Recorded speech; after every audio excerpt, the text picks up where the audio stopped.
அந்த தென்றல் பெண்ணும் சொன்னாளம்மா உந்தன் சேதியே. அவள் சொன்ன பின்பு மின்னல் போல வந்தேன் தேடியே. என்னை நீ தொட்டவுடன் என்னவோ பொன்னுதையா, முற்றுகை இட்டவுடன் சிற்றிடை தின்னுதையா. வெட்கம் விடுமோ அச்சம் விடுமோ, தக்க துணைதான் பக்கம் வருமோ.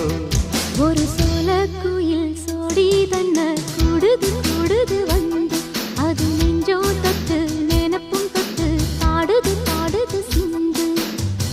கிட்ட வருமோ ஒட்ட வருமோ.